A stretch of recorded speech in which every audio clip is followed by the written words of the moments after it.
regarding specific courses when we go into our breakout sessions after the initial presentation. So if you have questions, please try to jot them down or remember them for when we go into those breakout sessions.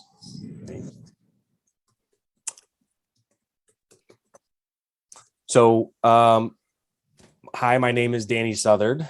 I am the high school math department chair. With us also from the high school side, we have Ann Wong, our math administrator, and some teachers have joined us to help answer those questions. Pam Carpenter is here, Mary Bowersox, Amanda Bolden, Wendy Vu from the IB department, and Debbie Supernor, who will all be helping us out in our breakout sessions when we get there. Kim? Hi, good evening. I'm Kim Longworth. I am the middle school math department chair. And from the middle school this evening, we have Chris Farmery. He is our administrator, Emily Normand, Dave Arndt, and Jesse Riley. So they will all be available to answer questions at the end in our breakout rooms specific to middle school math classes and middle school algebra 1. Thank you. We also have with us Jamie Lyons, from the Student Services Department, a middle school counselor, who's going to be starting off our presentation with a little snippet of mindset.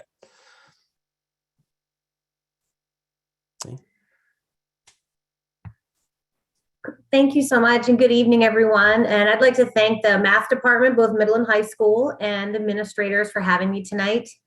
This is a subject I'm very passionate about, and I'm going to try not to geek out too much on you because I've done a lot of research on it. It's kind of a little passion project of mine, and something very close to my heart too, as someone who did struggle with math quite a bit. So tonight, just a couple things, as you're going to hear a lot about our math curriculum at Robinson, to keep in mind how to support your children through their math journey, and things that we can do as parents. Some of us are parents and educators that will really, I think, is very critical to supporting your children and, helping them reach success in math. So I think we're going to start off with a few little misconceptions that I've heard a lot over my years at Robinson too. About how the Algebra 1 honors for 7th graders is for the smart kids only. It's for students who are ready. And whether or not that's a 7th, 8th, or 9th grader, it's more important about when your kids are ready to take Algebra 1, as that is the foundation for our math. And necessarily rushing into math is not a good idea. Rushing into algebra. And we'll talk a little bit about that later on in the presentation. That brain structures and intelligence are fixed. You are born with a certain amount of intelligence, you're born with a certain capability, and that's it. There's a really interesting study that I read about the fancy black cabs in London, and they actually studied the brains of those cab drivers, because those cab drivers were forced to, as part of their job, learn the intricate streets of London, and it actually showed their brain structures grew and changed, learning these complex structures, and had to practice them day in and day out.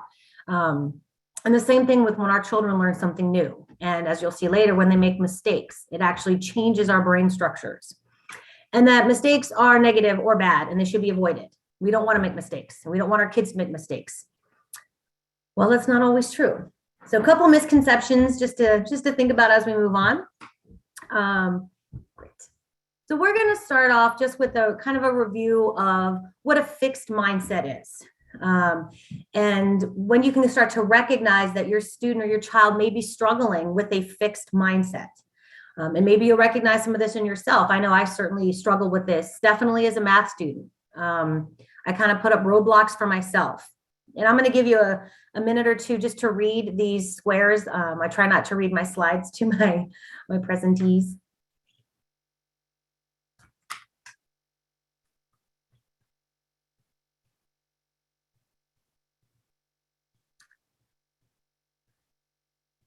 And as you can see, as you're reading, listen to and think about your interactions with yourself and your children too. If you've ever come across when your kids feel defeated or overwhelmed because they're struggling and they can't grasp a concept right away the first time. I know I have that struggle with my own child who wants to get everything right the first time perfectly. And that's just not life. It's very frustrating to watch your child struggle with that. And we see a lot in 7th grade, particularly our students that go into Algebra 1 honors, or even Math 7 honors. This is the first time some of our students have ever had to try in math, have ever had to struggle or not been perfect the first time they get it. And it's not a pleasant feeling. It's not a great sensation for our kids. And they don't know what to do with it sometimes. We see a lot of that in 7th grade. So it's up to us as the adults that are supporting them to really listen to what they're saying, look at their actions, and kind of determine what kind of mindset are we dealing with. And our students are afraid that the wrong answers are bad. And it shows a lack of intelligence. Kids are afraid if they get a wrong answer, they're dumb. What the research is showing is, and we'll talk again a little bit about this, is when students make mistakes, their brains actually light up. It causes their brains to form connections because it kind of throws their brain into a disequilibrium. And the brain likes to be at a state of equilibrium. So it forces our children's brains to work harder when they make a mistake. When children have a fixed mindset like this, they want to do things that show their intelligence. So they do things repeatedly. Well, your brain doesn't make new connections if you're doing the same thing over and over again, especially if you're getting them right again and again and again, which is kind of a hard thing for us to ask of our children. Put yourself out there, take risks, make a mistake. You're going to be wrong. That's not easy for us to ask for our children, but that's what they need to do to learn and grow. I see my daughter quite often rejecting opportunities to learn something new because she doesn't know she's going to get it right. And we know they're going to be okay. We know our students and our children are eventually going to get it, but they don't know that yet necessarily. So it's up to us to help them think that way. And one of the key terms that they talk about in growth mindset is, I don't have it yet. Or maybe you didn't get it today, but you will. So really changing our thoughts and our, dialogue with our students is really important. And moving on to the fixed or the growth mindset, which is what we want to see in our children. And again, I'll give you just a minute to kind of look at the four boxes.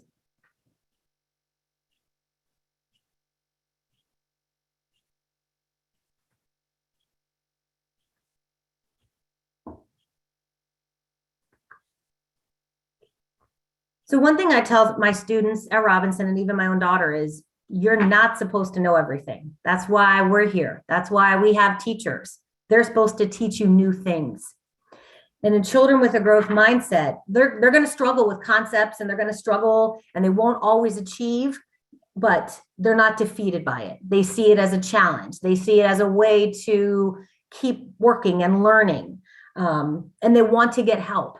They're open to new ideas. They're open to receiving help. They're open to trying new things, like maybe a crazy idea. They learn from their mistakes. They want to help understand and they want to know what's going on. There's a lot of questions and a lot of inquisitive behaviors going on in children with growth mindsets. And when you have that growth mindset, they keep going because they know eventually they're going to get it. They don't shut down. And when we as adults and parents, educators, we are in a great position to constantly reinforce that behavior, that learning by what we say and what we do in the classroom and at home. And sharing our experiences as learners is also really important and really key.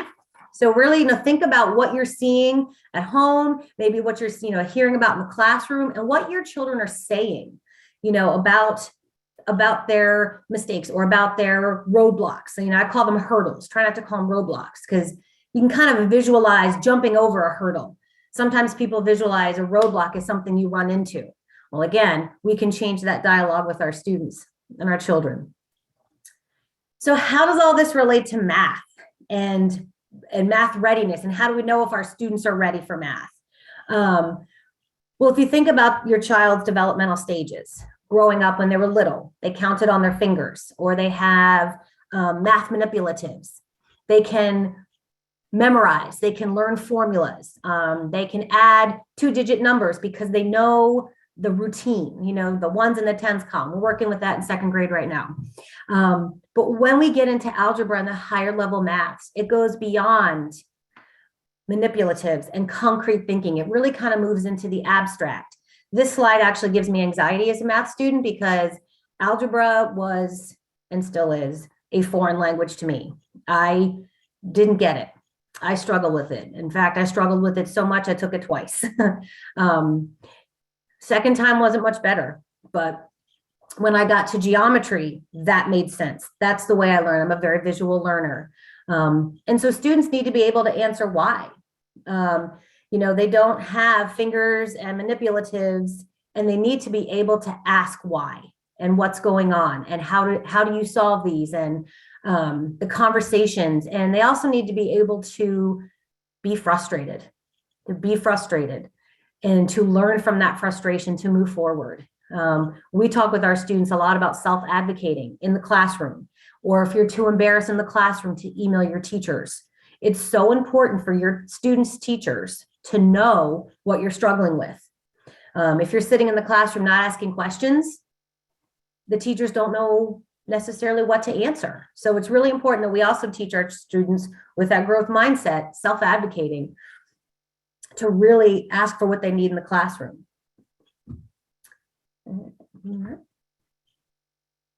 Okay.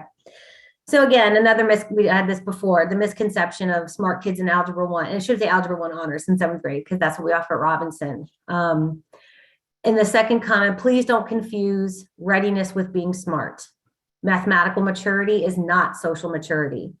And what we'll see, what you could possibly see too, is our students who go into math too early or algebra too early, is they start memorizing. There's a lot of memorizing going on, and there's not a lot of true understanding of the concepts.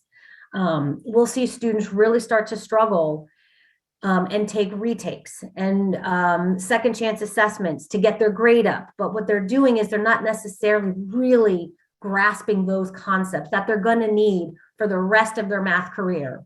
And they'll pass the class and they'll get through.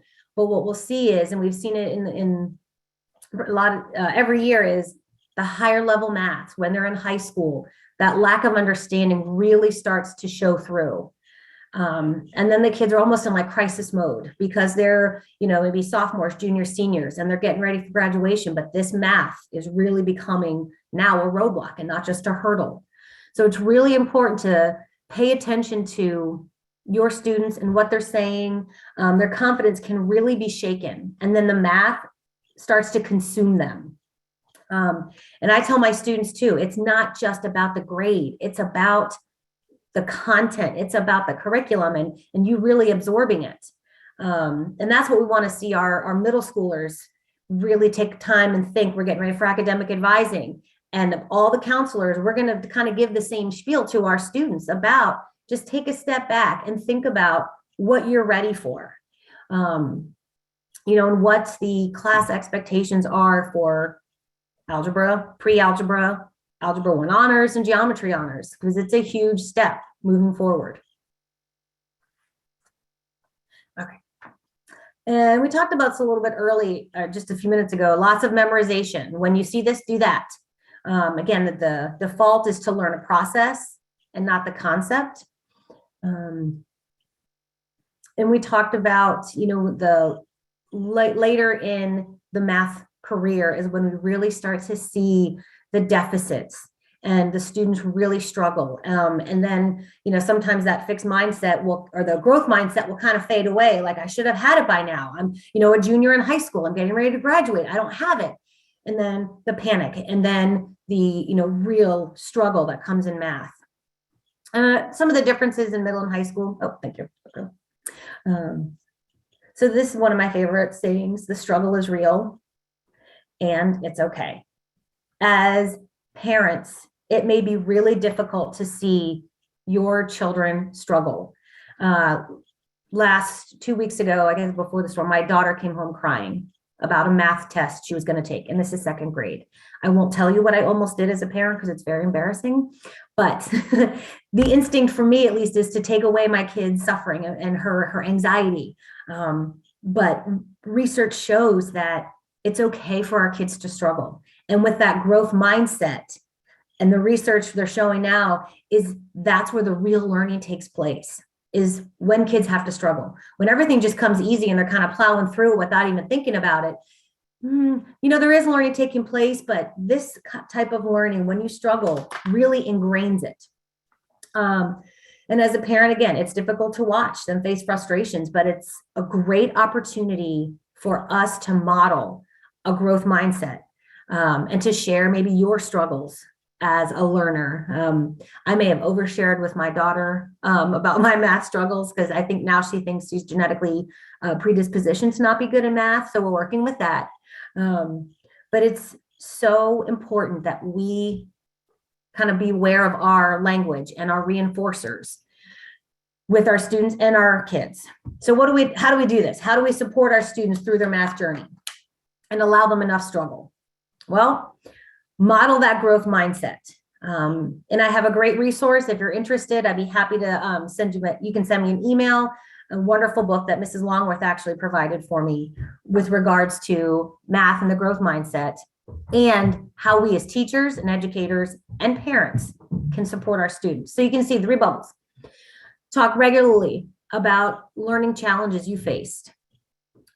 Reframe failures and setbacks and criticism to feedback. And that one's a hard one. That one's tough, because you really want your students to hear how they're doing. And it's not always, yes, awesome, perfect, 100%.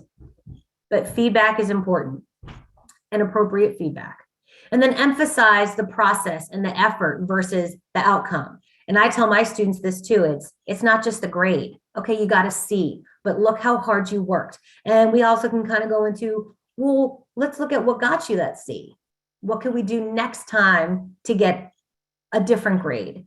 So again, really taking the time to look at what we're going to say to our students, and how what we say and model is going to support them. And not just math, but all of their learning too. So here, what to praise: the effort, the struggle. How many students, what did your kids apply different strategies? One thing I tell my students is, when I hear them kind of talk about what they did, is if they're doing the same thing again and again, well, it's not working. You need to try something else. So if you're observing your student or your child apply different strategies, praise them for that. I love how much time and effort you put into this. You did such a great job with your organization, with your planning, and taking risks. And risk taking for our students can be as simple as raising their hand in class, or asking a teacher to look at something. Trying something new can be very risky for our students, especially some of our higher level learners too, who again are used to being right a lot of the time. And when they're in these higher level classes and they're not always right, it's tough. It's tough for them. So it's really important that we support. I am so proud of you that you raised your hand. Okay, you got 4 out of 5 wrong, but you tried. And really, reframe the effort and the struggle and the strategies and improvement. It's not about the grade always, and it shouldn't be. A lot of our students get very stuck on their grades. But, if you look at their improvement, well, you got 15 out of 20 this time. That's huge. That's a great improvement. And then again, persistence and the keep trying and the grit. When they really have setbacks and they're forced to try again, that's a great area to praise your students. And they'll start to really hear that, and they'll start to apply that. Man, I did try really hard. Okay, I didn't get an A this time, but I tried, and I was noticed that I tried. For our children, it is so important to really think about what we're saying to them, and to notice what they're doing.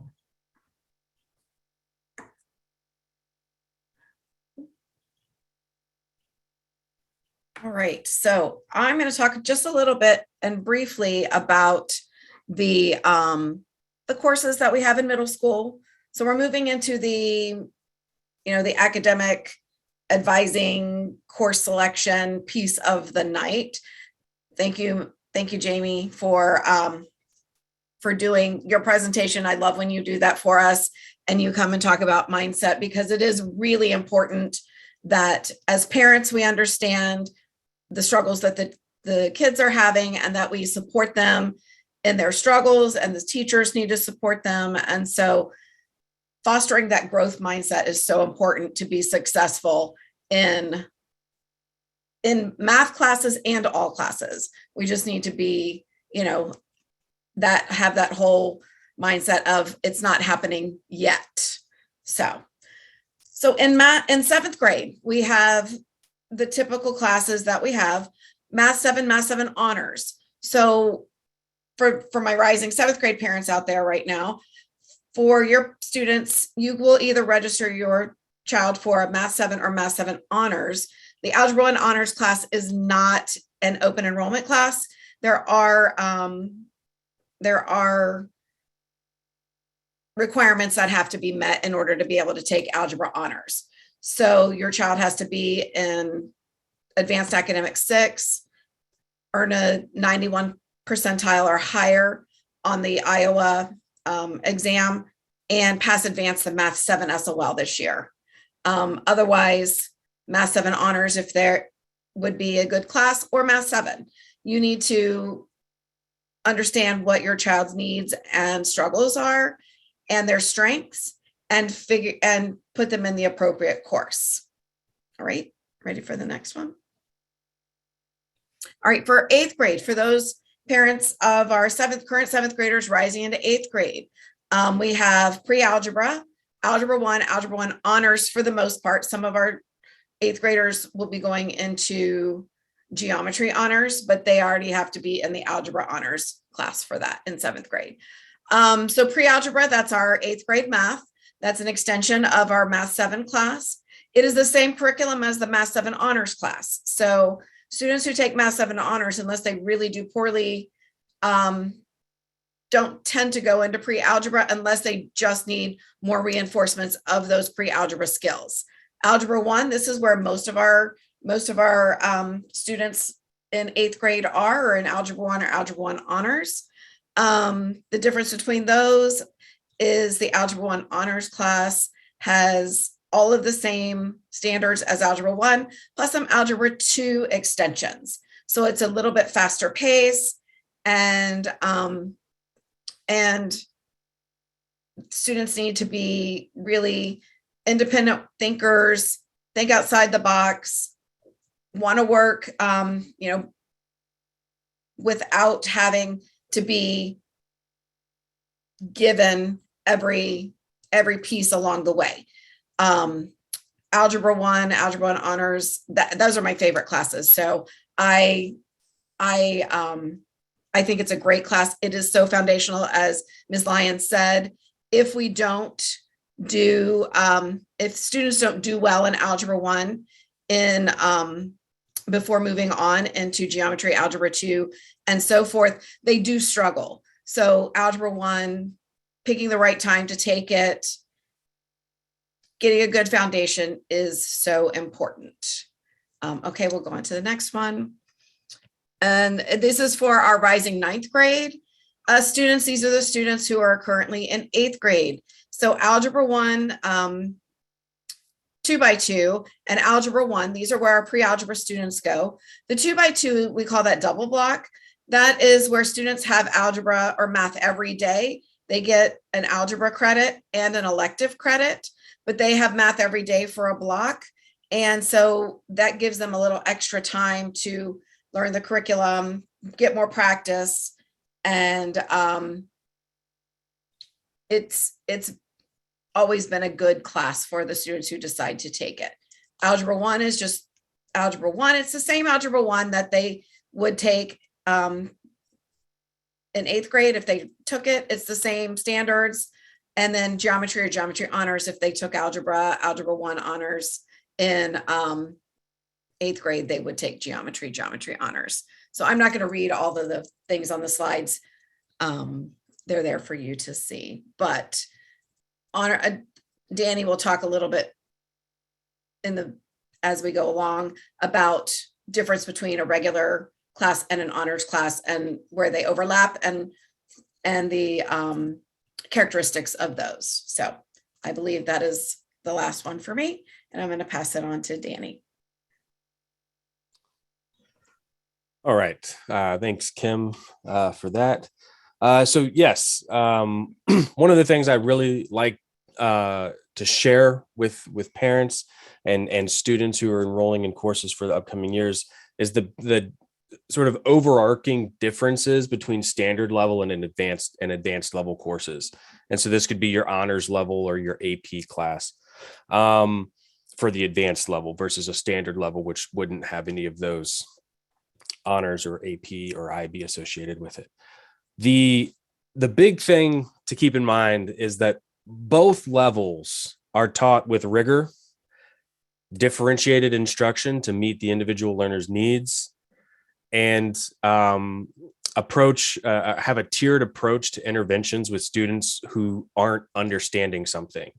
So yes, though at the advanced level, there may be less quote unquote hand holding or scaffolding that students may require a little bit more self-study, but that doesn't mean that if a student isn't getting something that they're forgotten and left behind.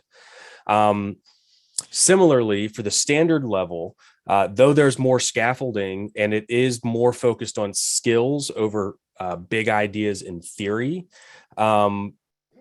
it's still taught with the rigor that FCPS expects all of its students to learn at. Okay. So another thing to be mindful of, we're in the sort of teacher recommendation or course recommendation season right now, and teachers are sitting down with each of their students individually and making recommendations for what they should be taking next year. And that's going to be based on their current performance and what prerequisites they've accomplished, along with this giant list of additional considerations. So please don't think that there's we are math teachers, but not everything fits in a formula. I can't just plug in a student's current grade and what class they're in to say, that's what you should be taking next year. There's a lot of things to consider. So like, for instance, frequency and need for second chance assessments. If you're a student who is constantly going back and having to retake assessment after assessment, and you're in an honors level class, and those second chance assessments aren't really helping, the recommendation might be to try a standard level class next year. And it really just depends. We also are looking at SOL scores, which is a tough one this year because we really only have SOL scores from 2 years ago that we can really look at. So that's maybe less of a factor this year. Student maturity and independence is a big one, especially if your student is somebody who's sitting in a regular or standard level class and is interested in some of the higher level courses. Like maybe they're interested in taking an AP course or an IB course, or just moving to, like, say, from geometry standard level to algebra 2 honors. It's a big step. But if the student has that academic maturity and they have been showing progress throughout the year, it's possible that through that conversation with the teacher, that recommendation may come. And then, of course, a big one is the goals of the individual student.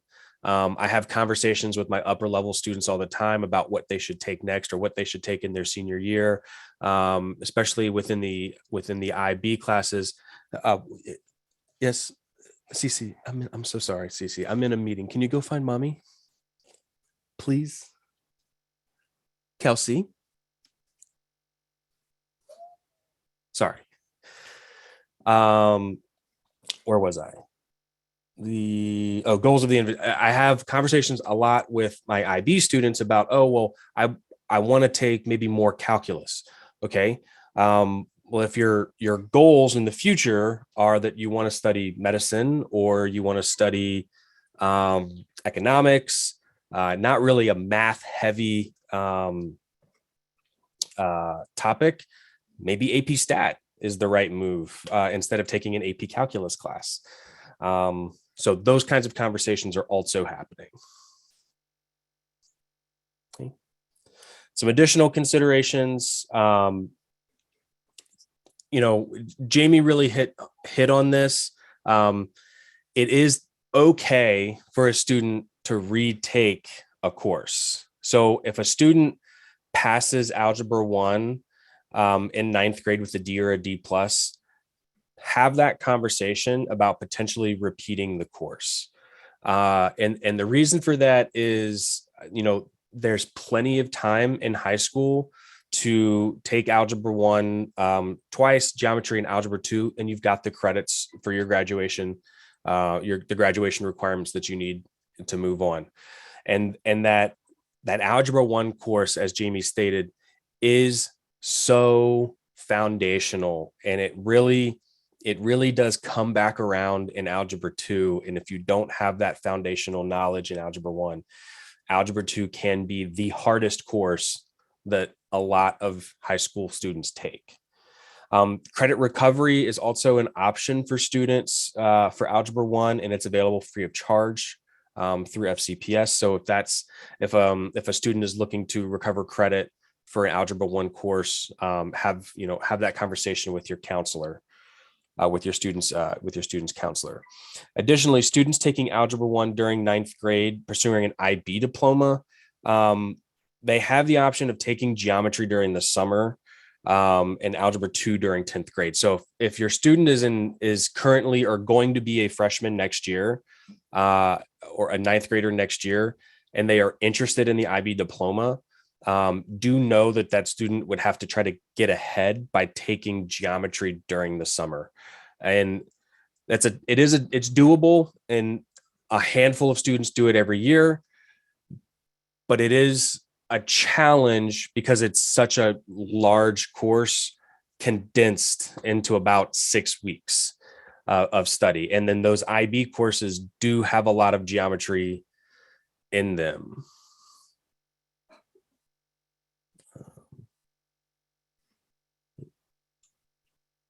So here's an example of just a typical math sequence from 7th grade to 12th grade. So 7th grade, a student might take Math 7 or Math 7 honors. 8th grade, Algebra 1. 9th grade, geometry, Algebra 2 and 10th. And then they could take IB Math 1 their junior year and IB Math 2 their 12th grade year. There's also a litany of other courses that students can take after Algebra 2. Algebra 2 is sort of that last prerequisite class before kids really, their options in high school math really explode in terms of what is available to them. And so your Algebra 2 teacher should be having those conversations with them about what's next for them. And we have a lot of representatives here today who can answer some of the questions that you might have about specific courses that come after Algebra 2. But do keep in mind that there are a ton of variations to a typical math sequencing for students. Math is a very unique subject in the secondary setting because students are always at different levels, and students really, their schedules are chosen on a more individual level than just say, you're in ninth grade, so you're going to take ninth grade English. There's a lot more to consider and many other factors that come into play. Okay. Just a note, in case anybody was curious, Intro to Computer Science as a math course has been discontinued, and students who are interested in computer science should seek out courses in programming. And those are actually in another department now. So if your student is interested in computer science, please have them speak with their counselor. They can direct them, point them in the right direction to get the information for those courses. Okay. So what we would like to do now is move into our breakout sessions so that you can have some of your questions about these specific courses answered. here's just a list of the breakout sessions that we're going to have. Kim is going to share with the group, I believe, a Google form that you will be able to access and will display a set of links. You'll find the you'll find the breakout session that you're interested in joining, and the link will take you to a Google Meet for that breakout session. Our breakout sessions will run until about 8:10, and we will not reconvene back here in the main room. So once your breakout session has ended, or you felt like you've had your questions answered in that breakout session, then we'll be done for the day. Mr. Southard, if you don't mind me Yes. very quickly before you show the links, I just wanted to thank Ms. Longworth, you and Ms. Lyons for your presentation this evening. The math matrix and the guide of the different courses available is pretty extensive in math. And we found that this was really helpful to parents to have an opportunity to kind of hear more about math. So these breakout sessions are being led by our staff here, and you can ask them any questions regarding that specific curriculum. If you have general math questions, I will remain in the main site to answer any general math questions you might have as the high school administrator. So I'm happy to stay here and answer any additional questions. I did notice there were a ton of questions in the chat that we can try to answer. We can try to answer a question for you here and then give you time to then go into one of the breakout sessions. But we found that over the years, this was really the best way to kind of address and give families an opportunity to speak individually with the experts regarding that content. So I just wanted to share that little bit of information before Mr. Southard shares the links. So I just wanted to say I'm posting the link to the Google form. If you just open the form, you have access to all the links. You don't have to submit the form. Just keep the form open. If you want to go to multiple rooms, you can just go back to that tab where the form opens on your computer and go to the link for the next room you want to ask questions in. So I'm going to give a quick moment for our presenters to go ahead and go over to their breakout sessions. While they do that, I'm going to go back into the chat and take a quick look and see if I had missed any, if we've missed any questions here. I've gone back to, there is a question that I think is great for Ms. Lyons that says, how to restart a student's motivation. And I really think that that's where we tap the teacher and the counselor to kind of come together with a plan and really talk through how to make that work for that student. And oftentimes it is a conversation where everyone comes together at the table to work through that individually, because sometimes it's just that opportunity for that student to kind of hear directly from the teacher in a very safe space, you got this, you can do this, and to move forward. But again, separate from the classroom setting sometimes. So that a great place to start is to reach out to your student's counselor to kind of start that conversation. Absolutely, because we see a lot of times the kids get embarrassed. And especially if there's a lot of missing assignments or zeros and then failed tests, or they just get embarrassed and they just want to kind of ignore it. And maybe it'll go away, but really, and I have to say, moving from elementary counseling into secondary, I thought there was no way that the teachers would love their kids as much as elementary teachers do. I could not have been more wrong. Robinson, and I can only speak to Robinson, but we have the most amazing math department, middle and high school. And these teachers can tell parents not just what their child's grade is, but what concepts they're struggling with and how they can best move forward. So truly, your best resource is going to be your child's math teacher, because I have never had an experience where one of our math teachers doesn't know their student and know their students well. So, and they all want our kids to succeed. So we talk about our kids, we mean our students, but it's amazing. So definitely start with the math teachers. Absolutely. So rolling through, and one of the big questions I'm seeing is, what is AFDA? AFDA stands for Algebra, Functions, and Data Analysis. And that is actually a new course that was adopted by Fairfax County Public Schools a few years ago. And it is a high school math credit or graduation credit. And it falls right before Algebra 2. So one of the sequences can be Algebra 1, geometry, and sometimes straight to Algebra 2 or a higher level math. For students who may need a little more extra support with some of their math skills, instead of going from geometry to Algebra 2, they can go geometry to AFDA, algebra functions and data analysis, where they can strengthen some skills. And then from there, they can follow up with Algebra 2. Let me continue through questions. So computer science is technically, it's one of those weird ones in Fairfax County. The question is computer science now in the science department?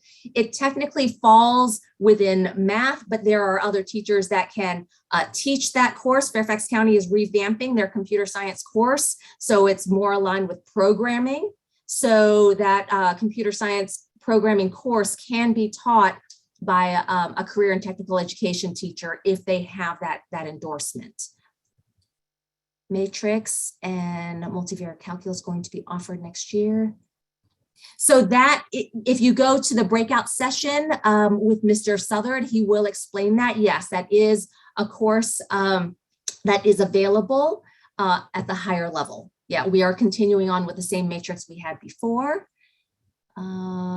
Is there an honors class for a rising 11th grader who has completed Algebra 2 honors? So after Algebra 2 honors, the next math class could potentially be pre-calculus or one of the IB math classes available there. And we had our conversation with all of the counselors and the math teachers who can have go further in depth with that conversation with your student and with you if necessary. If a student is struggling in Algebra 1 in 9th grade, would repeat of all 1 or all 2? So if a student is struggling in Algebra 1, we highly recommend that they do the credit recovery over the summer. And I believe that would definitely help support them in moving on to geometry for the following school year. That would be a further conversation if you felt that student needed to repeat Algebra 1 during the following school year. But it's hard to say one way or the other. But if they don't have that foundation in Algebra 1, it definitely will be challenging for them in geometry as well as moving beyond to Algebra 2 for sure. Let's see here. Who makes a decision about Algebra 2? The current geometry teacher, or is it best to go back to the, honestly, I believe that their current geometry teacher would be able to give a good assessment moving on to Algebra 2 because of the Algebra 1 skills are used and applied in geometry. So your geometry teacher would absolutely have a good understanding of the Algebra 1 skills of that student. It doesn't hurt to go back to the Algebra 1 teacher, but that is 2 years ago. And I think it's important to speak to the current geometry teacher for that recommendation. Oh, are students allowed to enroll in a local community college to take the more advanced courses? So we have something called dual enrollment as well as concurrent enrollment. The concurrent is something I actually just learned about, but there is a way for your seniors, really, your graduating seniors and juniors to look at that particular option. That would be a conversation with the counselors. The counselors are the ones who are the experts in that area to describe the coursework and so forth, because one of those is tied to a course here at Robinson, while the other one is completely independent, and that student would take that course in the community college. Algebra, functions, data analysis, yes. Difference IB1. So IB math and pre-calc, IB math, it is a more holistic approach. And with IB math, there's a little bit of pre-calc, there's a little bit of calc, there's a little bit of prob stats. So the IB math kind of touches base on a lot of little aspects where pre-calc is focusing just on the pre-calc strategies. There is a lot of similarities between those two courses, but not completely the same content. Can you address the Virginia path? So we are just now starting to get information regarding the state initiative pathways that are now being discussed and shared out. We at Robinson have not gotten that specific information regarding what FCPS is going to do with that. So unfortunately, I don't have any additional information to share with you there. Where are the breakout links? I thought the breakout links were shared in the chat by Miss